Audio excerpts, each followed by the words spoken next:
के पास गए, एकदम कार धक्का मारकर भगा दिया।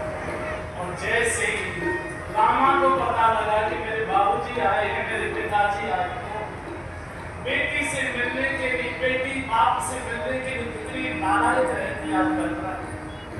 इस दुनिया में जितना पवित्र नाता बेटी और बाप का बनाया है, विधाता ने इतना पवित्र नाता कोई दूसरा नहीं। शादी के बाद एक बार भी रामा को अपने मायके में नहीं जाने दिया ससुराल वालों ने, क्योंकि शादी के बाद ही भैया से प्यार साझा हो गया। और मायके की देह भी देखने के लिए बूढ़ी बूढ़ी माताएं भी कितनी तरसती है। आज मेरा बाप आया है, मेरा भैया आया होगा, कितना बड़ा हो गया होगा, मैंने तो देखा भी तक नहीं, लेकिन उसको आने भी नहीं दिया जा रहा, कहते उसको बाहर निकालो। पूरे घर के लोग रामा को इतनी गालियां दे रहे हैं, मुंह दिखाने लायक नहीं छोड़ा, भिखारी को भगा के वहां से ये कर वो कर, बड़ी मुश्किल। यहाँ से रामा छतों से चलकर चोरी से गई है, गौशाला में पहुंची है। जो बाप नई सी जीवन जी रहे थे शादी के समय, तो बाप बूढ़ा हो गया, दाढ़ी बढ़ गई, पूरे पूरे बाल जनाव कैसे हो गए, फटे हाथ कपड़े, हड्डियों का शरीर ढांचा है, अंधे पूरे साबुन ढांचा पड़े हुए, कभी इधर जाती है कभी इधर जाती है। जब उसने तो अपने पिताजी को सोने की चेन, हीरो की अंगूठी और सुंदर रेशम के वस्त्रों में देखा था, रईस बाप की बेटी थी। आज तो बाप भिखारी और उसका पहचान नहीं पाई, नरसिंह ने पहचान ली।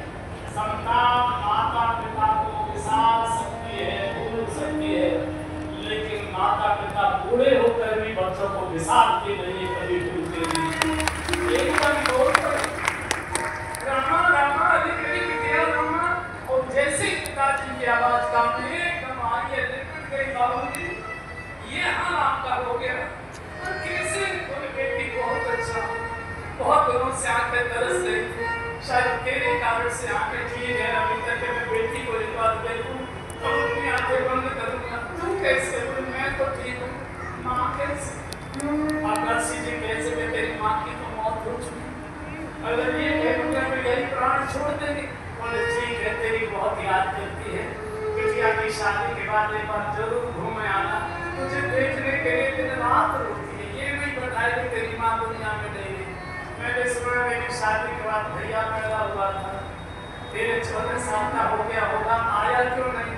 अब कैसे थे कि भैया की मौत हो गई, यही प्राण छोड़ दे। कोई आ रहा होगा, शराब के बाद थोड़ा सा सामान रह गया था, आ रहा होगा। तू कैसे? बोले मैं ठीक, यहाँ से कोई चाय नहीं, कोई जलपान नहीं, कोई सेवा नहीं, कोई खाते थाली नहीं। सेवा माल की हुआ करती, सेवा मातल की नहीं होती, सेवा आपकी हुआ करती, सामान की सेवा हुआ करती। पूरे घर में कोहराम मचा है, कोहराम मचा है। इधर नाई कहता है सेठ जी क्या क्या माल आयो, में कितने थाल कितने टोकरी लेकर आऊं, मुझे अकेले धोना है, कुछ नहीं मालूम है। और जब ये लग गया कि मेरी बेटी भी प्राण छोड़ देगी है, तो नाई मुझे भी मौत के लिए मजबूर कर देगा। उसी समय नरसिंह जी को भगवान की बात याद आ गई। भगवान ने कहा था नरसिंह, जब कभी